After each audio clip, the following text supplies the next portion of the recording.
Welcome to the Tech Talks Daily Podcast, where you can learn and be inspired by real-world examples of how technology is transforming businesses and reshaping industries in a language everyone can understand. Here is your host, Neil C. Hughes. Welcome back to the Tech Talks Daily Podcast, and a big thank you to everyone that purchased my book, Great TED Talks Innovation, and for the kind words and all the messages that you've been sending over. And yes, I mean you, Sarah, Kurt, Jeff, Lauren, Heather, Joe, Linda, and Navi. There's just a few of you that have emailed me in the last few days.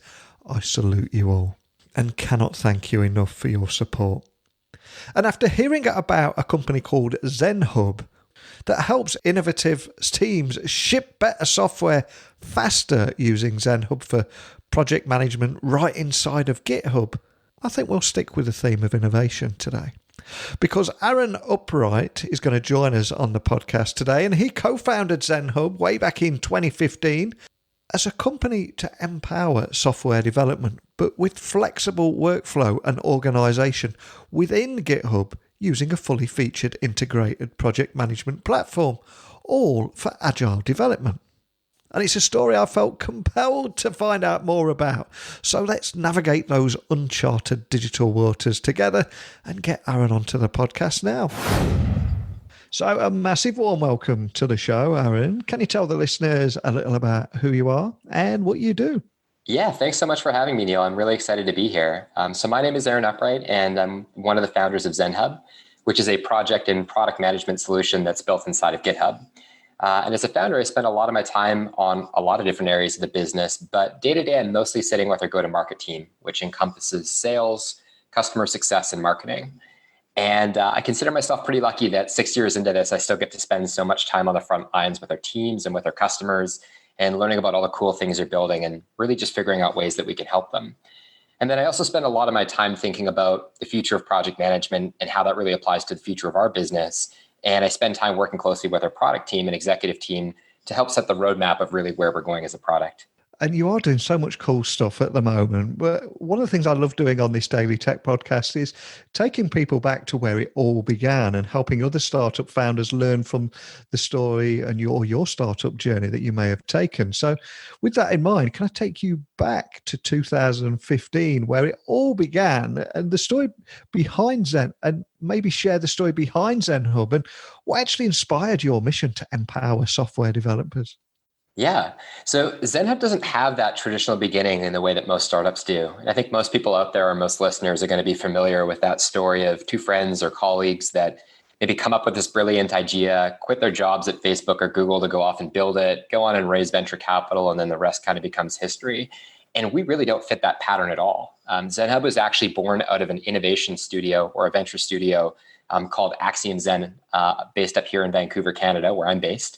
And the idea behind the studio was that we would do services-based work and then use part of the proceeds from that, or part of the profits, I should say, from that to fund ideas in spaces that we were really excited about, or in spaces that leveraged emerging technologies. And some of the other successful projects that you might recognize from that are things like Rotific, which is a route optimization software that later spun out and went through Techstars, CryptoKitties, which was a project in the crypto and blockchain space that later went on to raise about $35 million in external capital and become Dapper Labs. And Toby, which is another popular browser extension that's used to help manage tabs when your kind of tabs are getting out of control in Chrome. And the actual idea for ZenHub itself, though, was really born out of an internal frustration that we came up against when we were trying to manage a lot of that services-based work. And as a predominantly developer-driven organization, we always really struggled to get our developers to engage with what project management tools we were using. And we had tried them all, Jira, Trello, Asana, you name it. Nothing really worked out for us. And what that meant is that our project managers and account managers that were working really closely with our clients couldn't ever provide accurate updates on the status of our projects or where we were getting blocked. And I think you can quickly see how for a services-based company, that isn't a very good business practice.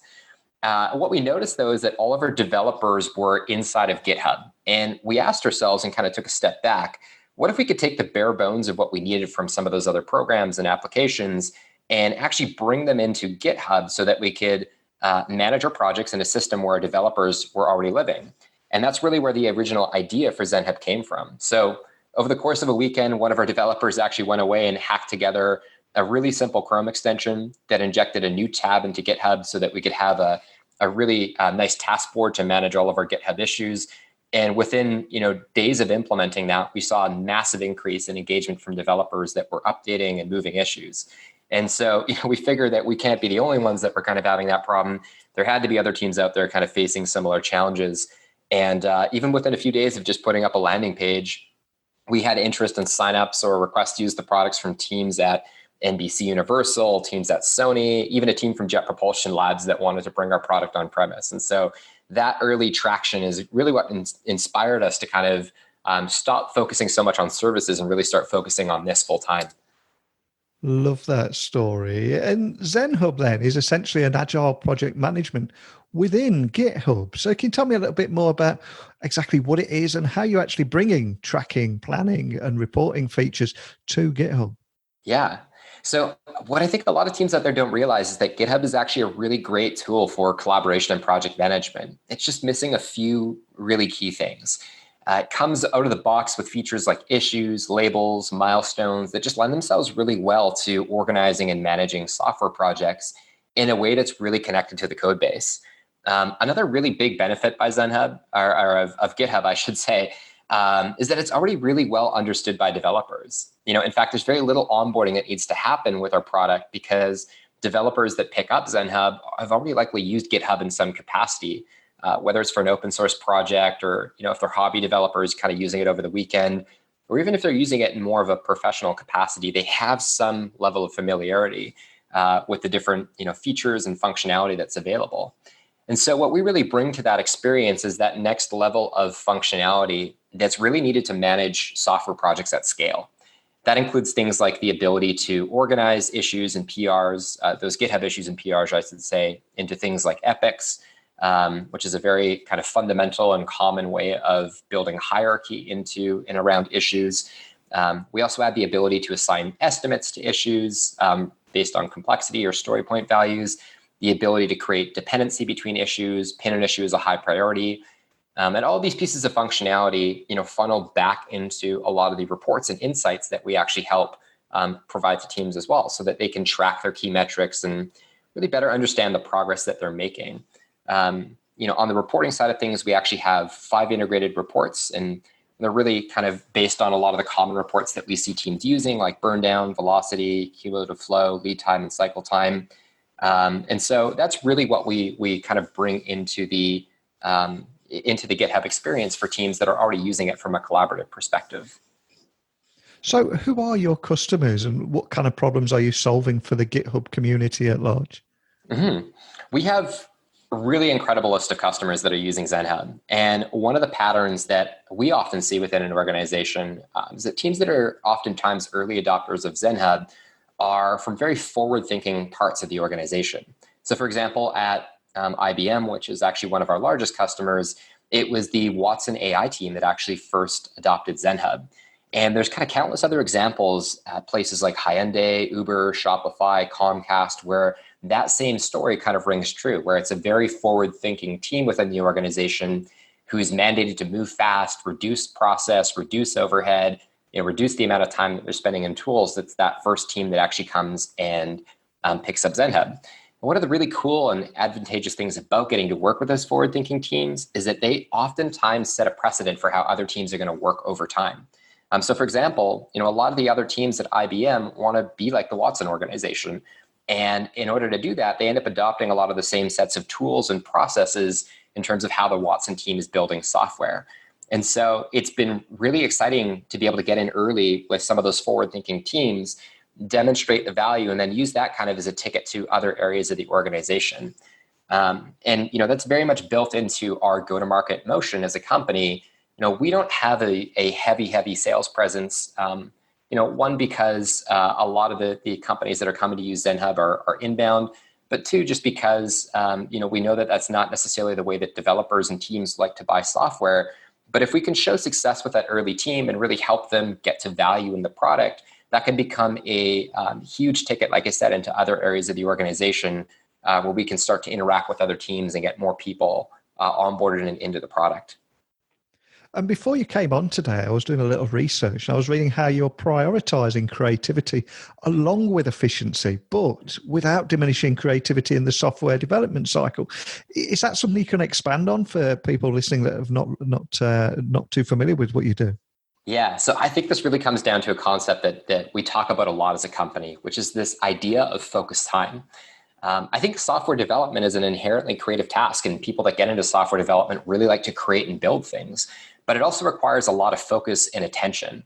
And I think, a good analogy here is when you think about an artist that's creating a painting or a musician that's writing a song, if they had to work in 30-minute chunks or 30-minute increments, and that's really all that they could work in, the end product wouldn't likely be very good. And I think that holds true for software development as well.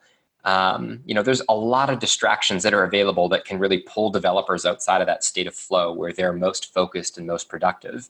And keeping developers in that state and finding focused time, I think, is really closely tied to our mission and why we've gone to the lengths that we have to actually build our product in a way that sits inside of another tool so that developers have to spend as little time context switching as possible.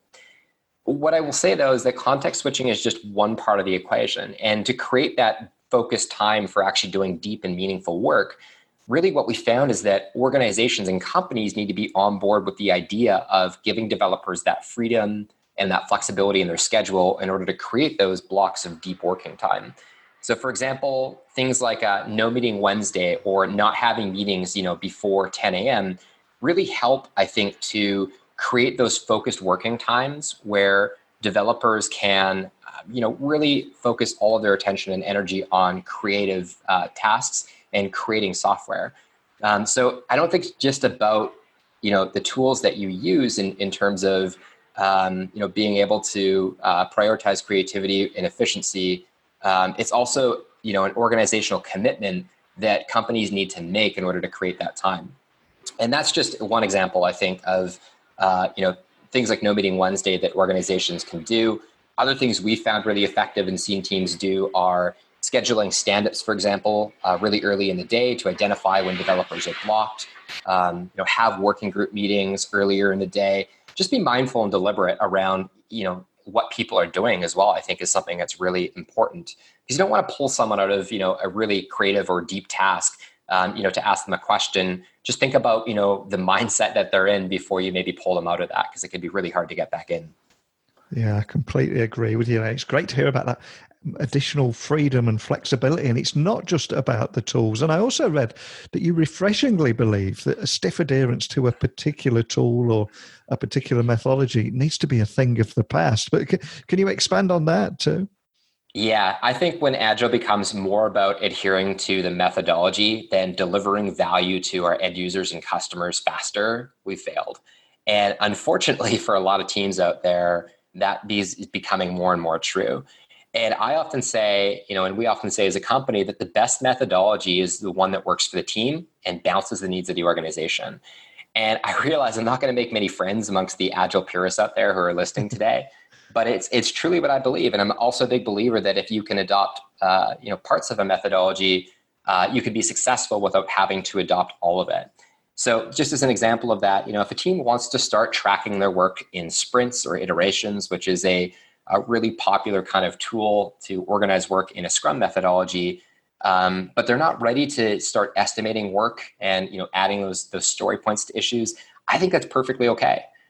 It's going to mean that they're not going to be able to calculate, understand, or really measure their velocity. But in reality, I think estimation is one of the hardest things to do when you're building software, and not all teams are ready for it from kind of the moment that they adopt that methodology. And I think there's a lot of people out there, and again, maybe some people listening today, that will say, there's no way you can adopt Scrum without estimating properly. The whole point is to actually calculate your velocity. We don't want to create more work for teams, just to adhere to a methodology if it's not really working for them. And I think where things go wrong is where teams bite off more than they can chew, proverbially, and get fixated on, just following the methodology without actually understanding if it's helping them. So I feel a lot of the same way about tools as well, though. Tools should really support the way that teams work, not force them into certain ways of working. I think at the same time, tools also need to be really flexible and be able to adapt to teams over time. And so I think some of the best tools out in the market today, regardless of whether or not they're in collaboration and productivity or in other spaces, are really flexible and adaptable over time. And what I mean by that is that, as teams are maturing and changing how they work, ideally, we don't want to have them replace and change their tool set every time that happens. Because you and I both know that these evaluations can take a lot of time from the team. They can be really distracting. And so, you just never get anything done if every 6 months you had to upgrade your tool based on, a new way of working or based on your team maturing into a new way of working.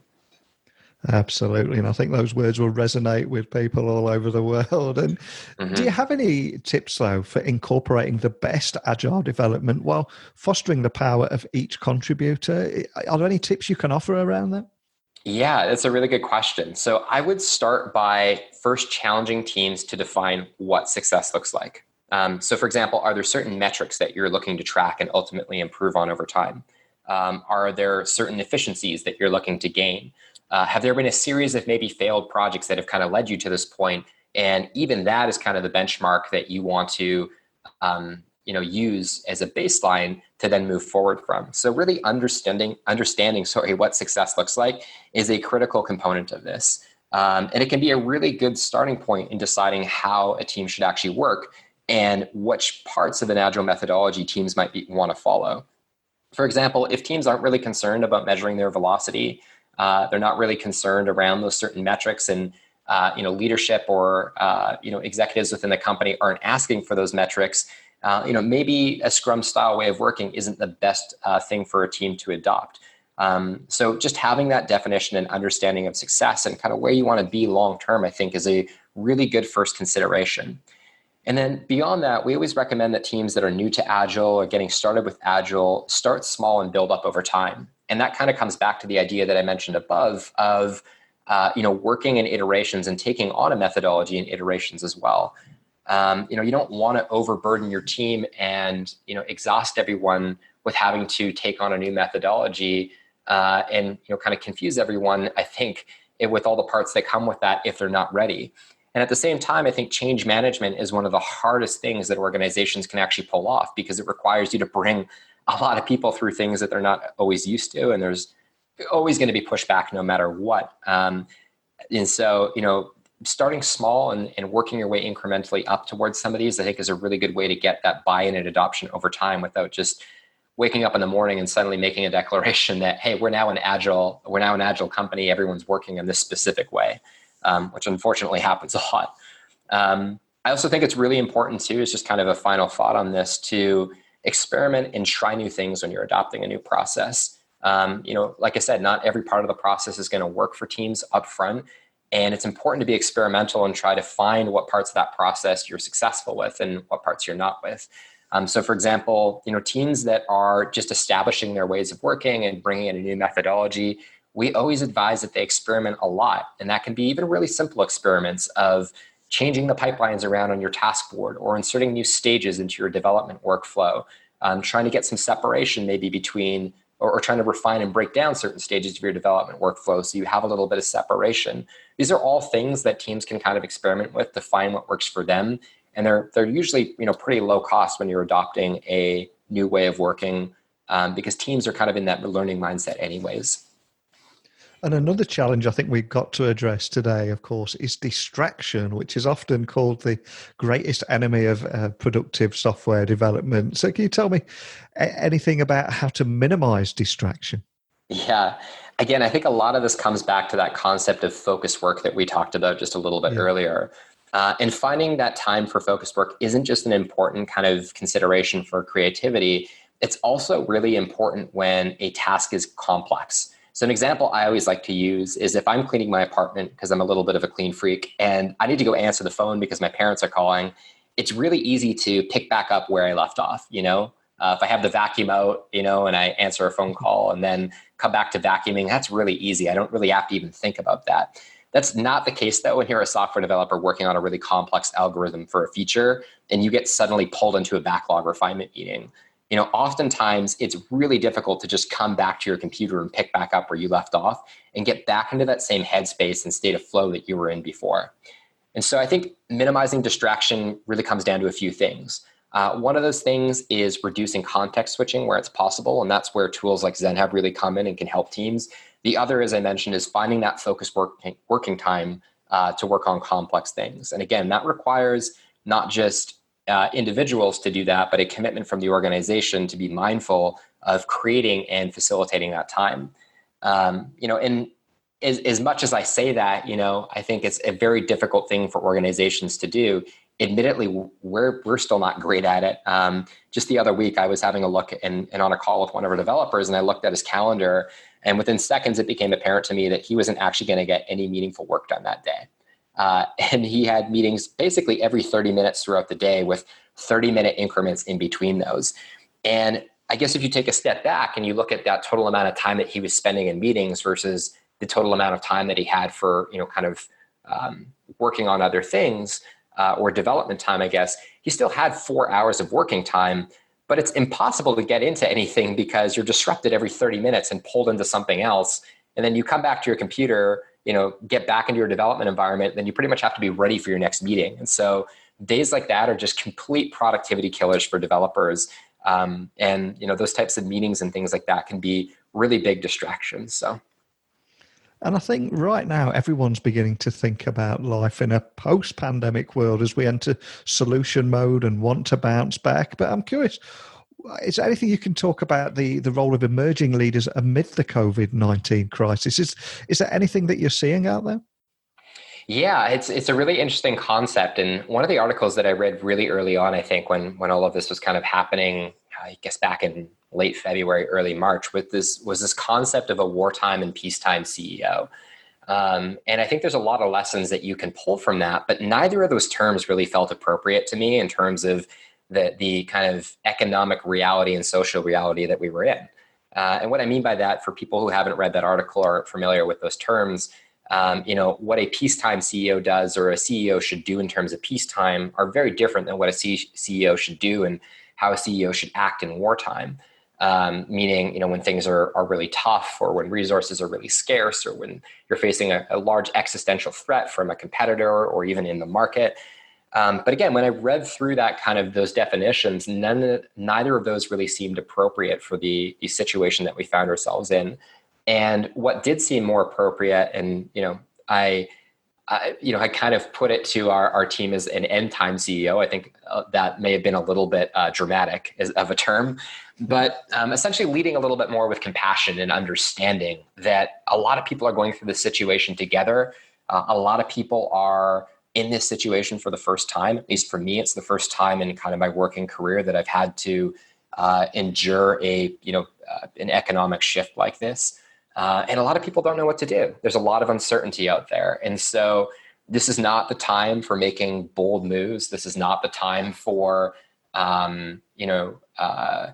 a lack of compassion and understanding. I think the, CEOs that are going to do really well in this and the companies that are going to do really well in this are the types of CEOs who are very attuned with what their employees are feeling and understand that as difficult of a time as this is for everyone, we have to balance people's individual needs with moving the organization forward. It can't be all about progress at any cost. And we've seen some great examples of that, I think, even over the past couple of weeks. Brian Chesky from Airbnb, obviously a really tough situation, having to lay off and really downsize a large majority of their company, but done in a really compassionate and I think authentic way. And so I think, this kind of pandemic and this time has or comes with the opportunity for kind of a new group of leaders to emerge from this, or even for the current group of leaders to kind of change how they're leading their companies and lead with more compassion and more understanding in a way that's much more connected, I think, to their employees as well. So.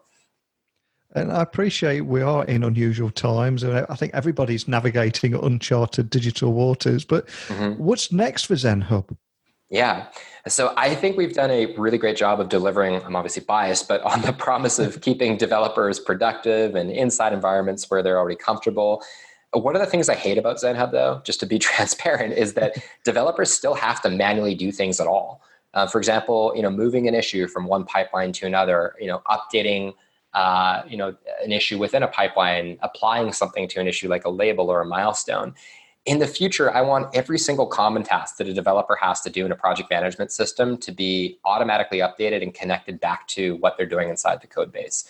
If it were up to me, I would have almost zero interaction with developers at all in our platform. In fact, I may not even have a license in our platform, because I truly think that level of automation is what's required to help developers be most productive, get into those kind of states of flow, like I mentioned, and find that deep and kind of focused working time. On the other end of the spectrum, I want ZenHub to continue to be a window, and for us to continue to get better at being a window for the rest of the business into what's happening with the software organization. And one of the features that we actually introduced back in November of last year was a road mapping solution that was actually built into our product and was automatically updated by the work that was actually happening in GitHub. Just as a brief aside, we actually did a ton of customer discovery around that feature in the way that we built it to try to really help both teams, large and small, to spend less time manually updating the roadmap or keeping it up to date, and more time kind of actually working on really important things. And we're going to be launching some awesome updates to that soon to allow teams to see their projects in a way that's color-coded, for example, by red, green, and yellow colors to indicate whether or not projects are at risk or falling behind. We're also adding the option for ZenHub to calculate a predicted end date based on your team's velocity. And really our goal with these is to put an end to status chasing in late projects. And so as I think about the future, not only for developers, but the future for how ZenHub can become a more useful tool within the organization, I think our roadmaps are going to be a really critical component of how we can make ZenHub a little bit more powerful, tell a story towards the rest of the organization, and eventually kind of, I think, widen our audience of potential users. So. Fantastic. And for anyone that would like to find out more information about ZenHub and stay up to date with your progress this year, can you just point them in the best direction or the best way of doing that? Yeah, we're constantly publishing new content on our blog, which you can find at zenhub.com. You can also find a lot of that same content and a lot of the conversations that we're actually having with users on Twitter. So if you'd like to follow us there, we're at ZenHub HQ. You can also join our Slack community as well from our website. And we maintain a lot of dialogue there with our customers. And it's been really interesting because we started that community only a few months ago. We've already seen some really interesting traction. And we've actually started to see some customers who are now poking around in that community. I shouldn't say customers, some users who are poking around in that community and have actually committed to buying licenses of the product because they really liked what they saw there and knew that they had multiple ways to kind of get in touch with the company, and really good traction and kind of proof points of other customers using the product as well. So whether it's our blog, following us on Twitter, or joining our Slack community, those are three fantastic ways to stay up to date with what we're working on, to join the conversations that we're having with our community, and to just kind of follow along in general with the trends that we're seeing from our customers around project management. Well, I've loved chatting with you today, Erin. An absolute breath of fresh air. I love talking about the freedom, flexibility. It's not just about the tools and building trust within teams. So much value in there. But I'd love to chat with you again on the other side of all this in a post-pandemic world. But for today, a big thank you for joining me on the podcast. Yeah, thanks so much for having me, Neil. Really appreciate it. So ZenHub helps development teams build better software faster. And a big thank you to Erin for taking the time not only to come on here and chat with us all today and talk about his story, but also for speaking to the role of emerging leaders amid the COVID-19 crisis, because I think it's a topic of particular importance to everyone right now as we begin to enter solution mode and want to bounce back and hit the ground running again. But as always, please keep your messages coming in over to techblogwriter@outlook.com, and keep those DMs coming as well on your social channel of choice, which you can find me by looking at just for Neil C. Hughes, or even go to my website, techblogwriter.co.uk, scroll to the bottom and you should see everything you need there. So keep those thoughts coming over, your insights, because your insights are a big part of this podcast as much as the guests. So please keep them coming, and I will join you all again tomorrow with another guest, and we'll do it all again. So a big thank you for listening, and until next time, don't be a stranger. Thank you for listening to the Tech Talks Daily Podcast with Neil C. Hughes. Remember, technology works best when it brings people together.